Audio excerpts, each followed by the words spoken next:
Hello ನಮಸ್ತೆ, welcome back to the channel. ಎಲ್ಲರೂ ಹೇಗಿದ್ದೀರಾ? ಐ ಹೋಪ್ ಎಲ್ಲರೂ ಚೆನ್ನಾಗಿದ್ದೀರಾ ಅಂದ್ಕೊಂಡು ಇವತ್ತಿನ ಬ್ಲಾಗ್ನ ಸ್ಟಾರ್ಟ್ ಮಾಡ್ತಿದ್ದೀನಿ. ಏನಪ್ಪ ಅಂತಂದರೆ ಇವತ್ತು ಒಂದು ಫಂಕ್ಷನ್ ಇದೆ, ಓಪನಿಂಗ್ ಸೆರೆಮನಿ ಇದೆ. ಹುಬ್ಳಿಗೆ ಹೋಗಬೇಕು. ಹಾಗಾಗಿ ಇವತ್ತು ಬೆಳಗ್ಗೆ ಬೇಗ ಎದ್ದು ಸ್ಯಾಟರ್ಡೆ ಆಗಿರೋದ್ರಿಂದ ಪೂಜೆ ಎಲ್ಲನೂ ಬೇಗನೆ ಮಾಡಿದ್ದೀನಿ. ನೋಡ್ಬೋದು, ಪೂಜೆ ಮುಗಿ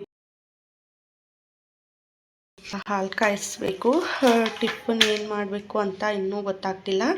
ಸ್ನಾನ ಮಾಡಿ ಪೂಜೆ ಮುಗಿಸ್ಕೊಂಡು ಬಂದಿದ್ದೀನಿ.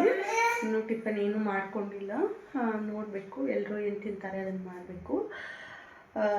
ಇವತ್ತು ಫಂಕ್ಷನ್ಗೆ ಹೋಗಬೇಕು. ಯಾವ ಫಂಕ್ಷನ್ ಏನು ಎಲ್ಲನೂ ಈ ವಿಡಿಯೋನ ಪೂರ್ತಿ ನೋಡಿ, ಎಲ್ಲಿ ಸ್ಕಿಪ್ ಮಾಡಿದೆ. ಇಷ್ಟ ಆದರೆ ಲೈಕ್, ಶೇರ್, ಕಮೆಂಟ್ ಮಾಡಿ. ಹಾಗೆ ನನ್ನ ಚಾನಲ್ಗೆ ಸಬ್ಸ್ಕ್ರೈಬ್ ಮಾಡ್ಕೊಳ್ಳಿ. ಇವಾಗ ನಾನು ರೆಡಿಯಾಗಿ ನಿಂತಿದ್ದೀನಿ. ಆಲ್ರೆಡಿ ನಮ್ಮ ತಮ್ಮ ಮತ್ತು ನಮ್ಮ ಮಮ್ಮಿ ಕಾರ್ ತಗೊಂಡು ನಮ್ಮ ಮನೆಗೇ ಬಂದಿದ್ದರು. ಆಲ್ಮೋಸ್ಟ್ ಇವಾಗ ಟೈಮ್ ಬಂದು 11:30 ಆಗಿತ್ತು. ನಮ್ಮ ಹಸ್ಬೆಂಡ್ ಕೂಡ ಮನೆ ಕೆಲಸದವ್ರಿಗೆಲ್ಲ ಸೆಟ್ ಮಾಡ್ಕೊಡಕ್ಕೆ ಹೋಗಿದ್ದರು. ಕೊನೆಗೆ ಬಂದು ನಾವು ಕಾರ್ ತೊಗೊಂಡು ಹೊರಟ್ವಿ. ಮನೆ ಬಿಟ್ಟಾಗ ನಾವು ಆಲ್ಮೋಸ್ಟ್ 11:30 ಆಗಿತ್ತು. ತುಂಬ ಟೈಮ್ ಆಗಿತ್ತು. ನಾವು ಅಂದ್ಕೊಂಡಿದ್ದು 11 ಗಂಟೆಗೆ ಮನೆ ಬಿಡಬೇಕು ಅಂತ ಅಂದ್ಕೊಂಡಿದ್ವಿ. ಬಟ್ ಅಷ್ಟು ಬೇಗ ಬಿಡೋಕ್ಕಾಗಲಿಲ್ಲ. ಇವಾಗ ಹೋಗ್ತಾ ಇದ್ದೀವಿ. ಆನ್ ದ ವೇ ನೋಡ್ತಿರ್ಬೋದು, ನಮ್ಮ ತಮ್ಮ, ನಾನು, ನಮ್ಮ ಮಮ್ಮಿ, ಐರಾ, ವಿರಾಟ್ ಮತ್ತು ನಮ್ಮ ಹಸ್ಬೆಂಡ್ ಇಷ್ಟು ಹೋಗ್ತಿದ್ದೀವಿ. 4 ಜನನೂ ಹೋಗ್ತಿದ್ದೀವಿ. ಫೈನಲ್ ಆಗಿ ನಾವು ಓಪ್ನಿಂಗ್, ನಮ್ಮ ಮಮ್ಮಿ ಅವರ ಕಸಿನ್ ಸಿಸ್ಟರ್ದಿತ್ತು ಓಪ್ನಿಂಗು. ಹುಬ್ಳಿಯಲ್ಲಿತ್ತು. ಹಾಗಾಗಿ ನಾವು ಹುಬ್ಳಿಗೆ ಬಂದ್ವಿ. ನೋಡ್ತಿರ್ಬೋದು ನೀವು, ನಮ್ಮ ರಿಲೇಟಿವ್ಸ್ ಎಲ್ಲರೂ ಬಂದಿದ್ದರು. ಇಲ್ಲಿ ನೋಡ್ತಿದ್ರಲ್ಲ, ಇವರು ನಮ್ಮ ಸೋದರ ಮಾವ ಮತ್ತು ಇವರು ನಮ್ಮ ಸೋದರ ಅತ್ತೆ, ಅಂದರೆ ಮಾಮನ ಹೆಂಡತಿ. ನಮ್ಮ ಸೈಡೆಲ್ಲ ಮಾಮಿ ಅಂತೀವಿ. ಇಲ್ಲಿ ಕಾಣಿಸ್ತಿದಾರಲ್ಲ ವಿಡಿಯೋದಲ್ಲಿ ಅವರೇ. ಇವರೆಲ್ಲ ನಮ್ಮ ರಿಲೇಟಿವ್ಸು, ಅಂದರೆ ಅವರು ಹುಬ್ಳಿಯಲ್ಲಿರೋರು. ಇಲ್ಲಿ ಕಾಣಿಸ್ತಿದಾರಲ್ಲ ಇವರೇ ನಮ್ಮ ಅತ್ತೆ. ಫೈನಲಿಯಾಗಿ ನಾವು ಹೋಗಿ ಗಿಫ್ಟ್ಸ್ ಎಲ್ಲ ಕೊಟ್ಟು ಫೋಟೋ ವಿಡಿಯೋಸ್ ಎಲ್ಲ ತೊಗೊಂಡ್ವಿ. ಒಳಗಡೆ ಜಾಸ್ತಿ ಜನ ತುಂಬ ಇದ್ದರು. ಹಾಗಾಗಿ ನಾವು ಗಿಫ್ಟ್ ಕೊಟ್ಟು ಫೋಟೋಸ್ ತಗೊಂಡು ಹೊರಗಡೆ ಬಂದ್ವಿ. ಹೊರಗಡೆ ಬಂದು ಊಟನ ಮಾಡಿದ್ವಿ. ಆಲ್ರೆಡಿ ತುಂಬ ಟೈಮ್ ಆಗಿ ಹೋಗಿತ್ತು. ಹಾಗಾಗಿ ನಮ್ಮ ರಿಲೇಷನ್ ಎಲ್ಲರೂ ಬಂದಿದ್ದರಿಂದ ಮಾತಾಡಿಸಿ ನಾವು ಕೂಡ ಊಟ ಮಾಡ್ತಿದ್ದೀವಿ. ಇಲ್ಲಿ ನೋಡ್ತಿರ್ಬೋದು, ಇವರೇ ನಮ್ಮ ಸೋದರ ಮಾವ. ನಮ್ಮ ರಿಲೇಟಿವ್ಸ್ ಎಲ್ಲರೂ ಬಂದಿದ್ದರು. ಒಂದೇ ಫಂಕ್ಷನ್ನಲ್ಲಿ ಕೂಡಿದ್ವಲ್ಲ, ಹಾಗಾಗಿ ಎಲ್ಲರೂ ಮಾತಾಡ್ಕೊತಾ ನಿಂತಿದ್ವಿ. ಇವರು ನಮ್ಮ ಸೋದರ ಅತ್ತೆ ಇಬ್ಬರು, ಇವರು ನಮ್ಮ ಮಾವ. ಇಲ್ಲಿ ನೋಡ್ತಿರ್ಬೋದು, ಇವ್ರು ನಮ್ಮ ದೊಡ್ಡ ಮಾಮನ ಹೆಂಡತಿ, ಇವ್ರ ಮಾಮನ ಮಗಳು. ಅವರು ಫಂಕ್ಷನ್ ಮುಗಿಸಿ ಇವರು ನಮ್ಮ ಮಾಮ ಮಾಮಿ ಮನೆಗೆ ಹೋಗ್ತಿದ್ರು. ಆಲ್ರೆಡಿ ಟೈಮ್ 2:30-3 ಗಂಟೆ ಹತ್ತತ್ರ ಆಗೋಗಿತ್ತು. ನಮಗೂ ತುಂಬ ಟೈಮ್ ಆಗಿತ್ತು.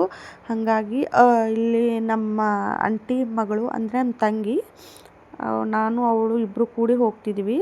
ಅವರು ಬರುವಾಗ ನಮ್ಮ ಜೊತೆಗೇ ಬಂದರು. ಹಾಗಾಗಿ ಇಷ್ಟು ಹೋಗ್ತಿದ್ದೀವಿ. ಟೈಮ್ ಬಂದು 3:30 ಹತ್ತತ್ರ ಆಗೋಗಿತ್ತು ನಾವು ಹೊರಡೋ ಅಷ್ಟರಲ್ಲಿ. ಬರುವಾಗ ಇವ್ರು ಬಂದಿರಲಿಲ್ಲ. ಇವಾಗ ಹೋಗುವಾಗ ನಮ್ಮ ಆಂಟಿ ಕೂಡ ಬಂದರು ನಮ್ಮ ಜೊತೆಗೆ. ಅಲ್ಲೇ ನಮಗೆ ಡ್ರಾಪ್ ಮಾಡಿಬಿಡಿ ಅಂತ. ಹಾಗೆ ನಾವು ಆನ್ ದ ವೇ ನಮ್ಮ ಮಮ್ಮಿ ಅವರೆಲ್ಲ ಸಿದ್ಧಾರೂಢ ಮಠಕ್ಕೆ ಹೋಗೋಣ ಅಂತ ಹೇಳಿದರು. ಅಲ್ಲಿಗೆ ಹೋದ್ವಿ. ನಾನು ಆಲ್ರೆಡಿ ಹೋದ ವಾರನೇ ಹೋಗಿದ್ವಿ. ಏನೋ ಸಿದ್ಧಾರೂಢರ ಆಶೀರ್ವಾದನೋ ಅಥವಾ ಏನೋ ಗೊತ್ತಿಲ್ಲ.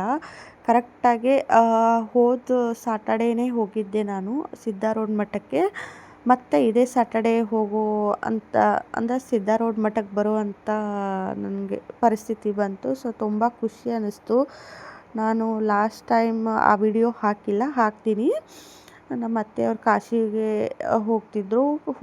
ಅವ್ರನ್ನ ಟ್ರೈನ್ ಹತ್ತಿಸಿ ಬರೋವಾಗ ಸಿದ್ಧಾರೂಢ ಮಠಕ್ಕೆ ಬಂದು ನಾವು ಹೋಗಿದ್ವಿ. ಆವತ್ತೇ ನಾನು ಫಸ್ಟ್ ಟೈಮ್ ಹುಬ್ಳಿ ಸಿದ್ಧಾರೂಢ ಮಠ ನೋಡಿದ್ದು. ಮತ್ತು ಕರೆಕ್ಟಾಗಿ ಒಂದು ವಾರಕ್ಕೇ ಮತ್ತೆ ನಾನು ಸಿದ್ಧಾರೂಢ ದರ್ಶನ ತಗೊಳ್ಳೋವಂಥ ಟೈಮ್ ಬಂತು. ನಿಜವಾಗ್ಲೂ ನನಗಂತೂ ಇನ್ಸಿಡೆಂಟೋ ಅಥವಾ ನನಗೆ ಸಿದ್ಧಾರೂಢರೇ ಕರೆಸ್ಕೊಂಡ್ರು ಗೊತ್ತಿಲ್ಲ. ನಿಜವಾಗ್ಲೂ ತುಂಬ ಖುಷಿಯಾಯಿತು. ಫೈನಲಾಗಿ ನಾವು ಸಿದ್ಧಾರೂಢ ದರ್ಶನ ತಗೊಂಡ್ವಿ. ನಿಜವಾಗ್ಲೂ ನನಗೆ ತುಂಬ ಖುಷಿ ಅನ್ನಿಸ್ತು. ಸಿದ್ಧಾ ರೋಡ್ ಎದುರುಗಡೆನೇ ಹೋಗಿ ನೇರವಾಗಿ ದರ್ಶನ ತಗೊಂಡಿದ್ದು.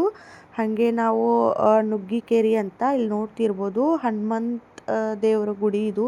ಸ್ಯಾಟರ್ಡೇ ಆಗಿರೋದ್ರಿಂದ ಅಲ್ಲಿ ಹೋಗೋಣ ಅಂತ ತುಂಬಾ ದಿನ ಆದಮೇಲೆ ನಾನು ಮತ್ತೆ ನುಗ್ಗಿಕೇರಿ ಹನುಮಂತ ದೇವ್ರಿಗೆ ಬಂದಿರೋದು. After a long time. ನಾನು ಕಾಲೇಜ್ ಟೈಮಲ್ಲಿ ಜಾಸ್ತಿ ಬರ್ತಿದ್ದೆ. ಜಾಸ್ತಿ ಅಂದರೂ ಒಂದು 2-3 ಸರಿ ಬಂದಿದ್ದೀನಿ ನಾನು ಡಿಗ್ರಿ ಓದುವಾಗ.